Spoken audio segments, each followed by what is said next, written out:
it's your girl Janice. I'm back with another video. I'm going to be doing a story time. If you see me in the same shirt, I literally was going to put my other story with this story. But like I said in my other video, I kind of wanted to be, my story times to be like cute and to the point. So I wanted them to be about 10, 15 minutes, 20 tops. So I didn't want to put this all together. Plus I was getting phone calls, so I wasn't quite sure how long my video was gonna be. So yeah, but this video I'm going to tell you guys like my birthing story. So I'm gonna kind of say like what I wanted versus what I got, because it's definitely 360. I didn't get anything I wanted besides my baby, but yeah. So I'll start with what I wanted. So like I've always been a person like I'm like, my pain tolerance I feel like is pretty good. So I always want to have an all natural birth. Like nothing, and I wanted to go home same day. I ain't gonna lie, like I didn't want to be sitting in a hospital. So I'm like, if I have a natural birth, let's wrap this up. Like, I mean, obviously they might have had to keep me for a day, or not even, I didn't want to be there a full 24 hours. So I'm like, I think I can push this baby out natural. And that was my goal. Like, I told my mom, I told everybody, and my mom's like, girl, having a baby, I hear, my mom had a C-section. So she was like, I don't know about the contractions and all that stuff, but she was like, I hear it's hard, so you may not be able to do that. And I'm like, girl, if I ask for epidural, don't listen to me. Like, I don't want tits. Like, I was set or whatever, not having no epidural. And I feel like that was literally like my only like birthing plan. Like, I wanted to be in a hospital just in case anything happened or whatever. And then no epidural. And I kind of want to have that experience, like, like having everybody in the room with me, like all my loved ones, not everybody, but my loved ones in the room with me, like while I'm pushing and just encouraging me and whatever. And I know the other alternative, a C-section, you just have one person there with you. Obviously, it's going to be a loved one regardless, but yeah. So Omarii was due November, I think 12th or 11th, I think. Now that he has, his set birthday, it's like I don't even remember. I have to look at my little calendar for my baby shower, but I think either November 11th or 12th, I think. And so I actually, like, when you first have your baby, or when you first know you're pregnant, like, you go to the doctors like once a month, then every 2 weeks, then every week. For me, I kind of like went more frequently. I kind of feel like through my pregnancy I was kind of going like every 2 weeks. So like I went to the doctors, like they found like little small things, like I had like a bleeding like tear, and then my glucose I had to take twice. So it was like I was going basically every 2 weeks my whole pregnancy, to be honest. So I'm like, I was used to going to the doctors, but I was over going to the doctors. So my doctor, and it's another thing, like I had a black OB or whatever, I still do, but my OB was black, and that was important to me just because there's too many fatalities with black women, minority women dying, and kids dying. And I want to take as less precautions as I can.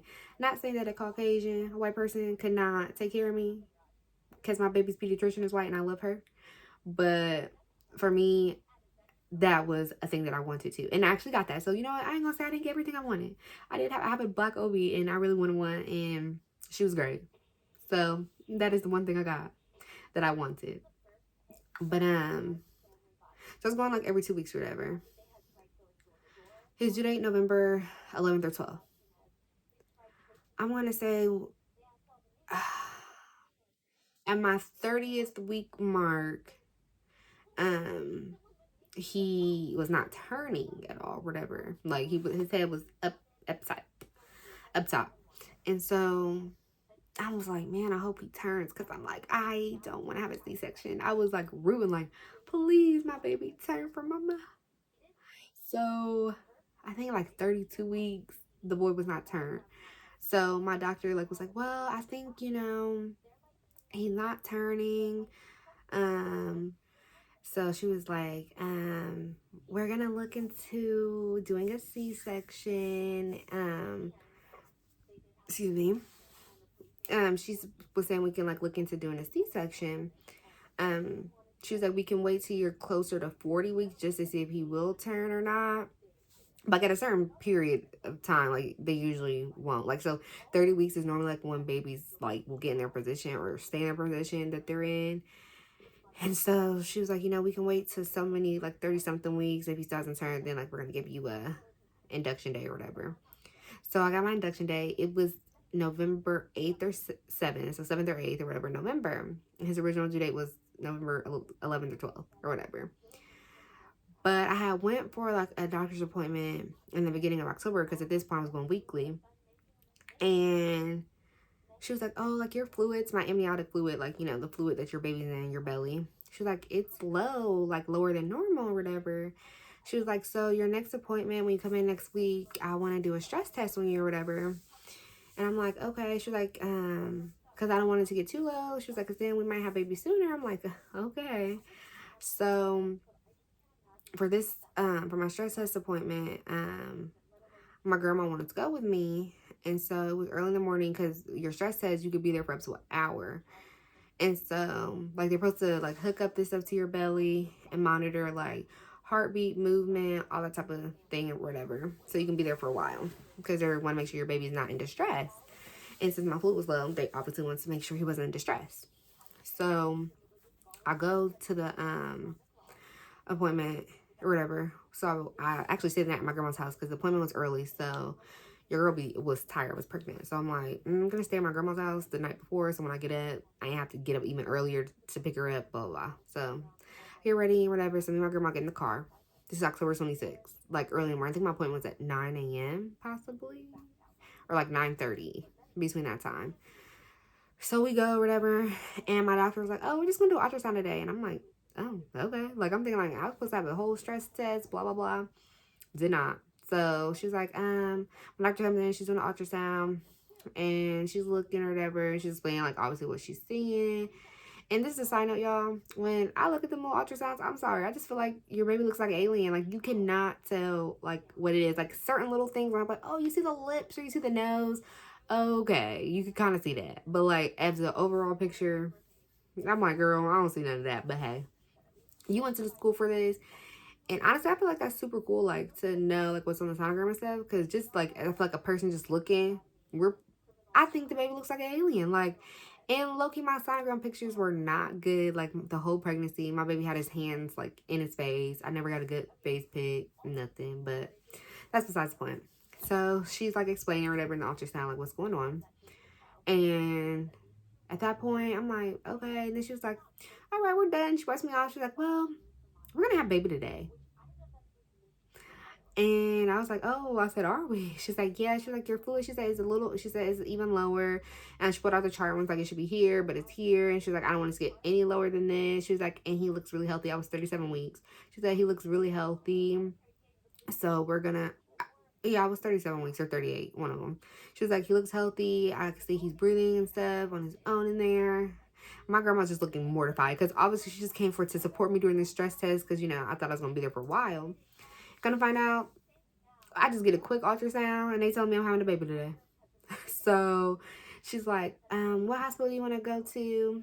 And my doctor's office, if you're not from Ohio, Columbus area, you ain't gonna know, but I'm gonna just say the names anyway. But actually, y'all might know. Who knows? But my doctor's is at Mount Carmel East. And that's where, like, my doctor's office is. It's not in the hospital, but it's like a private center, like, over on the side. And I was like, oh, well, I want to go to St. Anne's because that was closer to my house or whatever. And she was like, okay. She's like, well, I'm going to try St. Anne's. And then if that does not work out or something happens, is Montgomery's okay? I'm like, yeah, that's fine too.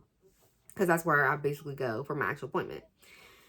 So as soon as we hop on the freeway, because I had to take my gang back to her house, we had to make sure she closed her garage or whatever, because she was just going to hang with me, obviously, until I had to go back to the hospital. So she's like, as soon as we hop on the freeway. Oh, and I'm so sorry. Backtrack. My grandma, she was literally like shook when she said we're getting a baby. She's like, is everything okay? Blah, blah, blah. And the doctor was like, yeah, he's fine. She was like, her fluid is just low, so we want to go ahead and take it out. And the doctor was asking my grandma, like, do you have any questions? Like, you look so concerned. And my grandma, like, she was so shocked. She didn't have no questions, but she was shook. I just have to throw that in there, though. And y'all may hear me refer to her as Gang Gang because I don't call her grandma. I call her Ganyan. So let me throw that in there too. So then we hop on the freeway and I get a call literally immediately. They're calling like, oh, well, we tried to call St. Anne's. Excuse me. We tried to call St. Anne's. They could not fit you into the scheduling or something like that happened. And so we're going to do Mount Carmel East. She was like, make sure you're back here at 3. We're going to start doing surgery because I had to get a C-section at 5. I think she said 5 or 5:30. And so they're like, yeah, don't eat anything else. And you guys, I had an egg sandwich in the morning. And my grandma asked me, do you want 2? I was like, no, I'm going to just have 1 because I was thinking I was going to eat after my appointment.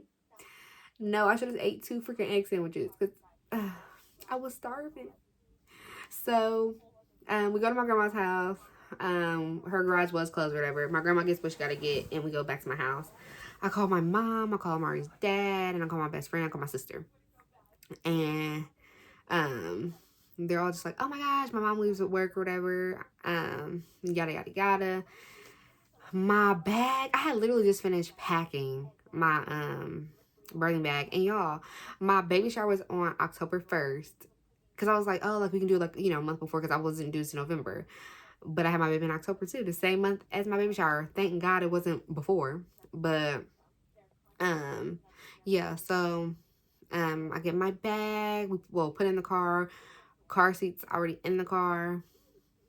And so I was starving as I'm waiting, and I was drinking water, and they said I had to start drinking water too by a certain time.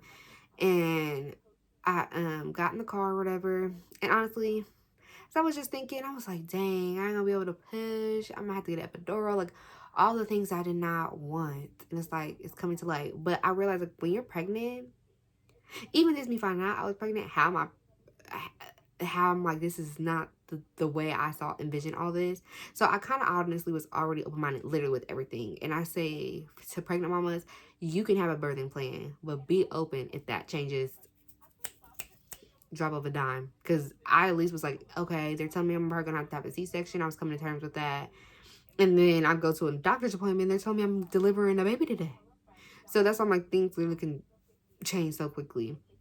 So anywho, so I'm in the hospital, I'm in the room or whatever, everyone's in the room with me, like just waiting, so I have to go back.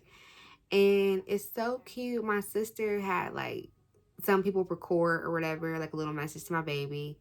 And you know what? I might insert them in here because they're so cute. I might make something for that, or I might just insert like, little things. Don't judge me. I was looking a mess when I was about to give birth. But yeah, it was super cute. I might insert, yeah, you know what I am. At the end of this, I'm going to insert little like videos and like pictures of my actual delivery like day.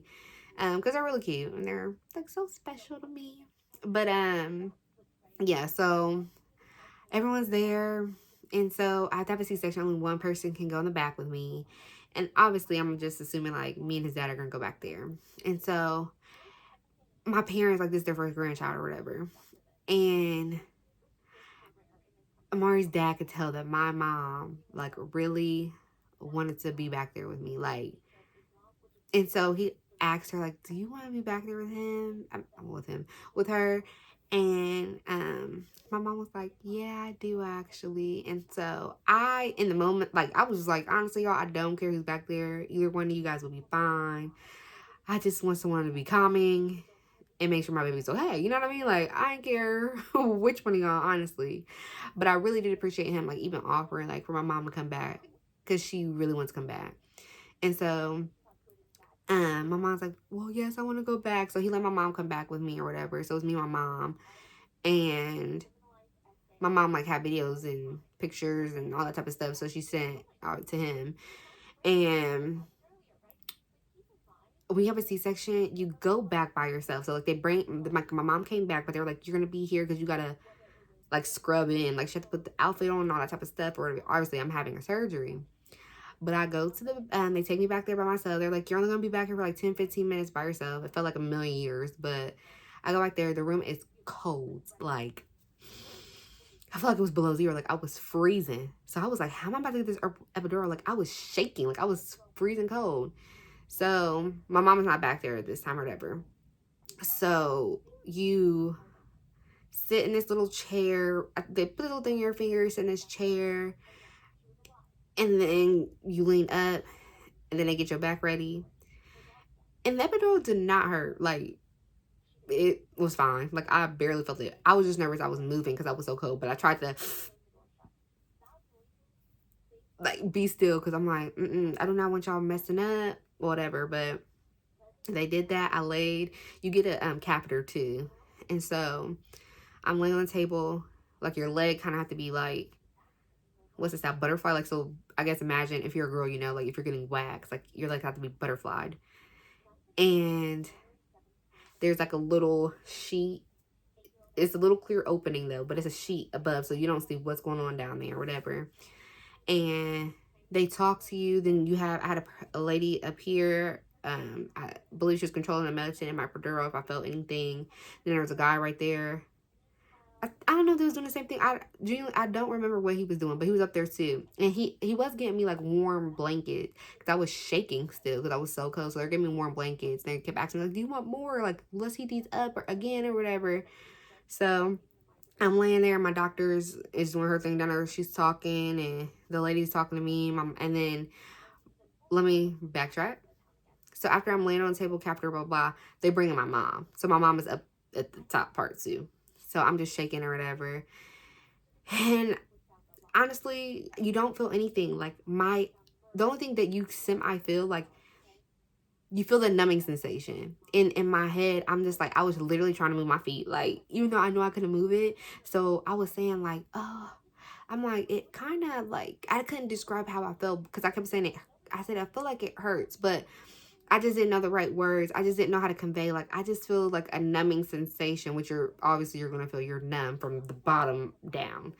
And I literally kept saying it. So they kept giving me freaking medicine. And I know that, which I'll get there, because of my recovery time, basically. So they're giving me warm blankets. Like, I don't know what's going on. And then they were like, they just pick it up and was like, like, pick up the baby and was just like, here, look. And I looked at the little clear plastic screen. I'm like, oh my gosh, like, that's my baby. And then they take your baby and put it over on the side and like a little warmer, like wiping him off and clearing his throat and stuff, like for all the little gunk or whatever. And I'm over here just like, is everything okay? Like, my head is over. I'm like, is everything okay? My mom is not answering me because she's so focused on looking at the baby. I'm like, Mom. And the lady that was at top of me was like, she's not listening to you. I'm like, I know. And I'm like, Mom.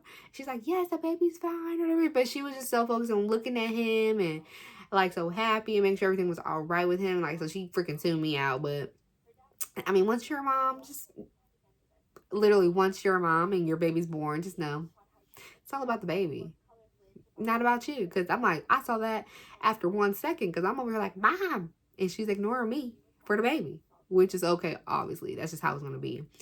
But they do all that. They get him together. And then my mom was like over by him and like they're stitching me up or whatever. I'm still freezing cold. But they stitch me up. They clean out the baby, get him together. And then I believe I go into recovery room and they give me the baby. We're doing skin to skin. I was back there, I feel like for at least 3 to 4 hours because I could not feel my legs. Like, and I think me telling them that like, oh, I feel like it hurts when I'm really trying to say it's numb. I think they gave me like a lot of medicine because I kept saying it. And it took so long for it to wear off. Even when I went to my room, like I still didn't have like that much like feeling in my leg, but it was starting to semi come back. So we went back finally after hours back there, whatever, and everyone like writing my mom and stuff because I just was not. I don't even think, obviously I didn't even have my phone, but like my mom was communicating with them, like everybody in the weight room or whatever. And so I get my room and they're asking me, well, first I was hungry because granted my appointment was at 9 or 9:30 in the morning and you're pregnant. And so I feel like you're more hungry. I was starving. And so I wanted Raising Cane's. And when I tell you, my mom's like, that might be too heavy. I'm like, girl, that's what I want. She was correct because I maybe had about a few bites and I threw all of it up immediately. And then after that, I'm just like, I just want water. I'm drained. Like, I'm already drained and then I'm throwing up. this has drained me even more. So, after I threw up, I'm just like, ugh, I'm tired. Your girl is tired. And they asked like, oh, do you want your baby to go to the nursery? I'm like, no. Like, that is one thing I just like, no, like, I want to be my baby, keep an eye on my baby. And it's like, it's me and his dad. So, I mean, one of us is going to be up watching him. And so, everybody leaves, so just me and his dad or whatever. When I tell y'all I was not in the hospital long because your girl, I think the next day I got up, I was walking. I walked around like the maternity little ward with him in a little cart thing. I was able to go to the bath. Well, back in the day, you used to have to poop before you left, but like now you don't have to. But I was able to pee. And a side note, I didn't know when you had a C-section that you still bleed heavily. Like, I'm thinking that just happens when you have a vaginal delivery. Y'all, I'm like, there were so many things I didn't know. Obviously, because I'd never had a baby, but yeah, that was crazy to me. And it lasts so freaking long. But anyway, so me, Omarii, and his dad, we were only there for 2 days. I'm gonna say, when you have a C-section, they usually want to keep you for 3 to 4 days, but they're like, you're doing so good. Like, I made it a point, like, I was eating, drinking water, letting them know that I could walk. I will say, getting up and down, like, you have to be careful. It hurts. Like, you had surgery. But I'm like, the only thing, the nurses were trying to get him to latch. He did latch, really, I feel like twice. And when you're breastfeeding, like, you don't have milk right away. Is it colostrum or something like that? That's what they're getting out first, and then the milk will come. But it's like he only like was doing it latching a little bit, and one nurse got him to latch so good, like he did it for like 20 minutes, 30 minutes. But I had to supplement like in the hospital with formula too, because he just was not like, latching. And I mean, the baby has to eat, but like I wanted my baby to just have freaking breast milk, or I wanted to pump. I tried pumping, but nothing was really coming out because of the cholesterol. Like, that's what's first. And then he wasn't really like latching to really get that out to like really help me produce milk. Then so Omarii was pretty much formula fed like the whole time, because I couldn't really, there was no milk really coming out. And then he wouldn't really latch to help me, get a little something out. But that was another thing that I had to come to terms with. Like, that's not how I wanted it to be, but that's just in God's plan. That's how it's gonna be. So yeah, that happened in the hospital. They do come in your room every so often. Like, I'm gonna say every, like, at first, like, it was like, I feel like every 2-3 hours. Your girl was tired. And then like my last day I was there, it was like 3 to 4 hours. And just making sure you're okay, like pain medicine, and make sure your baby's okay. Yeah. But I'm gonna say my birthing plan, my birthing induction date, my birthing due date, none of that was correct. Because he came October 26th, my Scorpio baby. Yeah. That is literally like my journey of giving birth to Omarii. So I mean, he is clearly on his own path and doing his own thing, which I'm just like, we're gonna see this crazy roller coaster like as he gets bigger, and because I feel like he's gonna be on a journey of doing his own thing, honestly. And yeah, his dad says he feel like he's gonna be bad, and I'm just like, my baby is not gonna be bad. My baby's gonna be a good boy. But yeah, that was my journey of delivering. If you guys have any questions like about delivery type of stuff, put it down below. I will answer questions. And I think that's really all that happened during that time. If I missed anything, I'll put it in the little description box if I did miss something. But that is all for my birthing story with my baby Omarii. And don't forget, like, comment, and subscribe. Bye. I'm 37 weeks in the hospital. It's October 26th, about 3:10. I'll be meeting you about 5:30. What do you want to say to baby Omarii? Give me a baby today. I'm gonna be so happy. Hey Omarii, this is your pawpaw. I can't wait to see you. I'll be glad when you come into the world. Yes. I love you. Stay strong. Peace out.